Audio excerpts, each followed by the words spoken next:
ഇക്കഴിഞ്ഞ ദിവസമാണ് ആഴാകുളം തുറവൻകോണം സ്വദേശി നാദിയയ്ക്ക് പ്രസവ വേദന തുടങ്ങിയത്. തുടർന്ന് സഹോദരൻ കാറിൽ നാദിയയെ വിഴിഞ്ഞത്തെ സാമൂഹിക ആരോഗ്യ കേന്ദ്രത്തിലെത്തുകയായിരുന്നു. ഹോൺ മുഴക്കിയെത്തിയ കാറിൽ നിന്ന് കരച്ചിൽ കേട്ട സാമൂഹിക ആരോഗ്യ കേന്ദ്രത്തിലെ നഴ്സിംഗ് അസിസ്റ്റന്റ് കല്ലിയൂർ സ്വദേശിനിയായ ജിത ഓടിയെത്തി. കവർ ചെയ്യണമെങ്കിൽ ചോദിച്ചു.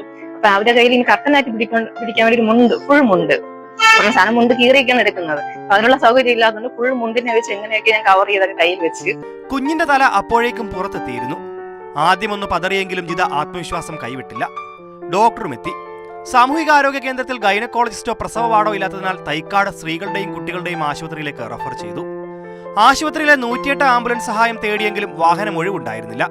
ഉടൻ തന്നെ സ്വകാര്യ ആംബുലൻസ് എത്തിച്ച് അതിൽ കയറ്റി. നാദിയെ ഈ അവസ്ഥയിൽ വിടാൻ ജിതയ്ക്ക് മനസ്സു വന്നില്ല. യുവതിക്കൊപ്പം സഹായിയായി പോകാൻ ഡ്യൂട്ടിയിലുണ്ടായിരുന്ന ഡോക്ടർ ഗ്രീഷ്മയുടെ അനുവാദം വാങ്ങി. ആശുപത്രിയിലുള്ള ഏതാനും ഉപകരണങ്ങളും ബ്ലീഡിംഗ് ഉണ്ടായാൽ തടയാൻ പാടും ഡോക്ടർ നൽകി. ആംബുലൻസിൽ കയറി വാഴമുട്ടത്തെത്തിയപ്പോഴേക്കും നാദിയ ഒരു ആൺകുഞ്ഞിന് ജന്മം നൽകി. പ്രസവമെടുത്ത് മുൻപരിചയമില്ലാത്ത ജിത അങ്ങനെ പ്രസവമെടുത്തു. ഓടി വന്ന് ഞാൻ ഡെലിവറിയാണ്, കുഞ്ഞിനെ റിസീവ് ചെയ്യാനെങ്കിൽ പറഞ്ഞെന്ന് പറഞ്ഞപ്പോഴത്തേ അവിടുന്ന് ലേബർ സ്റ്റാഫ് ഓടി വന്നു. കയ്യിൽ ഞാൻ പിന്നെ കുഞ്ഞിനെ ആദ്യം കയ്യിൽ കൊടുത്തു. ഞാനോ ആ സമയത്ത് നമ്മളല്ല, കാരണം ഒരു ഗൈനക്കോളജിസ്റ്റ് തന്നെ നമുക്കറിയാം, ദൈവമേ എന്ന് വിളിച്ചുകൊണ്ടാണ് ഒരു പ്രസവം എടുക്കാൻ നിൽക്കുന്നത്. ഒടുവിൽ അമ്പലത്തറയിലെ സ്വകാര്യ ആശുപത്രിയിൽ അമ്മയെയും കുഞ്ഞിനെയും എത്തിക്കുകയായിരുന്നു. ആശുപത്രി വിട്ട് വീട്ടിലെത്തിയ നാദിയെയും കുഞ്ഞിനെയും കാണാൻ ജിതയെത്തി.